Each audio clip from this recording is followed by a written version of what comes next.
Everyone, welcome to my channel. So यहाँ पर हम आपको कुछ इंपॉर्टेंट पॉइंट बताएंगे जिसके थ्रू आप हर क्वेश्चन का आंसर बहुत इजीली तरीके से लिख लोगे।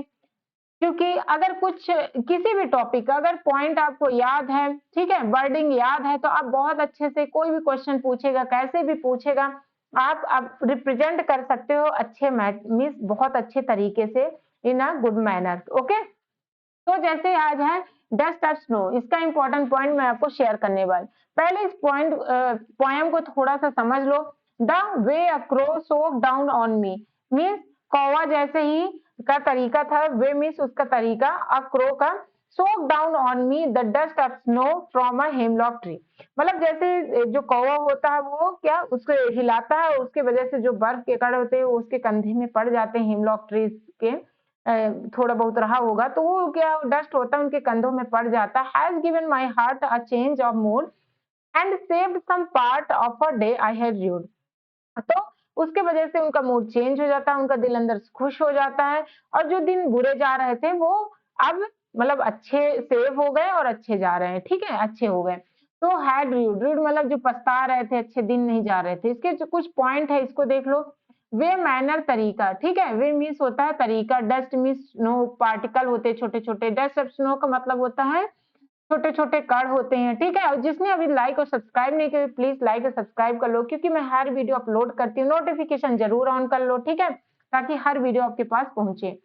यहाँ पर मेरा मकसद है इंपॉर्टेंट पॉइंट को शेयर करना, इसलिए मैं आगे आपको शेयर करने वाली हूँ कि क्या है इंपॉर्टेंट पॉइंट। जैसे ये है, इसको कैसे याद कर ले ताकि हर क्वेश्चन आप लिख सको। इसके जो वर्डिंग है उसको जरूर, जो आपसे नहीं आता उसको आप स्क्रीनशॉट ले लो और याद कर लो, ठीक है। रीड मतलब होता है पछताना, जैसे यहाँ पर सोक डाउन जरूर जान लो, ठीक है, मतलब होता है हिलाकर नीचे गिराना कुछ भी चीज। और एक चीज क्या नहीं आता होगा, बाकी तो सभी आता होगा। Mood has given my heart, मैंने मेरे हृदय को प्रभावित कर दिया, खुश कर दिया, ठीक है। ये कुछ पॉइंट है। अब इसमें आती है इंपॉर्टेंट पॉइंट जो कि इस यूनिट में हो तो जानो, तभी आप कोई भी क्वेश्चन आएगा अगर ये पॉइंट याद है तो मैं हर यूनिट का, हर पोयम का, हर चैप्टर का धीरे धीरे पूरा शेयर कर रही हूँ, ताकि अगर इंपॉर्टेंट पॉइंट आपको पता है, पोएम का मीनिंग, इंपॉर्टेंट पॉइंट, तो आप हर क्वेश्चन कर सकते हो, ठीक है। और करने का भी तरीका बताती हूँ कि जैसे क्वेश्चन आया जो है वो एक दो लाइन लिखा, बाकी नहीं आता, बाकी बाकी जो पोर्शन आपसे पॉइंट याद है उसको, पॉइंट जल्दी याद होते हैं, यही लॉन्ग क्वेश्चन बना के लिखो भूल जाओगे, लेकिन पॉइंट याद रहते हैं। कितने पॉइंट है यार, लिख भी लिया करो 1 2 3 4। अच्छा, इसमें हमने सिर्फ 6 पॉइंट याद किए, तो ये ऐसे पॉइंट्स याद करते हो ना कि 1 2 3 4, यहाँ पर हमने पॉइंट नहीं दिया। अगर ऐसे याद करते हो तो याद रहता है, इसमें तो इतने पॉइंट थे और रिलेट करके, तो ऐसे याद रहता है। देखो, the pot was walking under one such snow covered tree, ठीक है। तो पॉट क्या थे, वॉकिंग कर रहे थे, अंडर मतलब नीचे, वन सच इस प्रकार, स्नो कवर्ड ट्री के नीचे से इस प्रकार क्या कर रहे थे, वॉकिंग कर रहे थे, मतलब बर्फ से ढका हुआ ट्री के नीचे से। This tree was a hemlock tree, और हेमलॉक ट्री था एसोसिएटेड विथ, जो कि एसोसिएट किया जाता है, माना जाता है ऐसा कि पॉइजनस ट्री है, क्वालिटीज होता है इसमें, व्हाइट कलर की फूल तो होती है पर पॉइजनस होता है। The sudden movement of the crow, the mass of snowflakes started falling down the tree. Sudden movement of the crow, या sudden जब शेक करता है क्रो, शोक डाउन कर दिया, तो मतलब जैसे मूव करता है क्रो तो क्या होता है, जो स्नोफ्लेक्स के थोड़े थोड़े मास होते हैं, मीन्स पार्टिकल्स होते हैं, ये सब वो स्टार्ट हो जाते हैं क्या, गिरना, ठीक है। स्टार्टेड मीन्स पास्ट की बात कर रहा है कि गिरना शुरू हो गया पेड़ से। The snowflakes fell down upon the point, तो पॉइंट के ऊपर क्या हुआ, वो स्नोफ्लेक गिर गया, ठीक है। Who was standing under the tree, जो कि पेड़ के नीचे खड़ा हुआ था।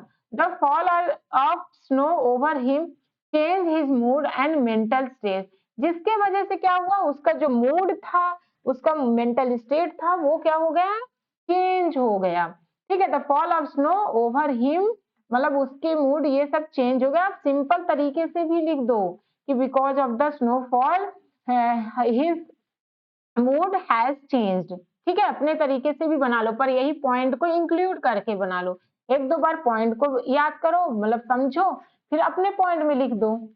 बिफोर दिस इंसिडेंट, इसके पहले क्या था उसका mind, particularly day was not going too well for him, मतलब जो दिन थे वो अच्छे नहीं जा रहे थे इस इंसिडेंट के पहले।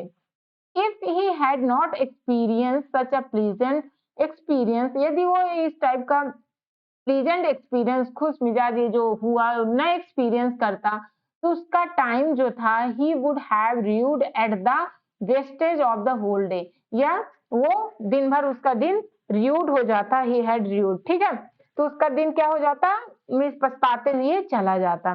Appreciate even the small things, इसीलिए कंक्लूजन है कि appreciate even the small things that we take for granted in life, इसलिए जो इंसान बोल देता है ग्रांटेड के रूप में, जैसे कौवा मिला है नेचर के थ्रू, कोई पेड़ मिला उसको दिया, दान दिया गया, अब उसको ग्रांटेड के रूप में लेकर उसे निगेटिव न मानकर अप्रिशिएट करो छोटी छोटी चीजों को, चाहे वो कुछ हो, क्योंकि एक छोटी छोटी चेंजेस कुछ भी चेंजेस ला सकती है, ठीक है।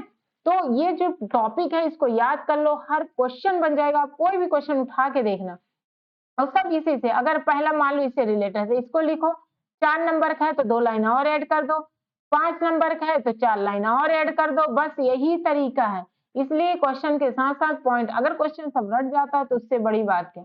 लेकिन होता क्या है, याद नहीं हो पाता। इसलिए क्वेश्चन को ज़रूर याद करें पर पॉइंट के through. Rhyme word means rhyme scheme क्या है, एबी एबी और सिंबोलिज्म जो है हेमलॉक ट्री और क्रो है, ठीक है। मेन सिंबल जो की है सिंबोलिज्म यहाँ पर है।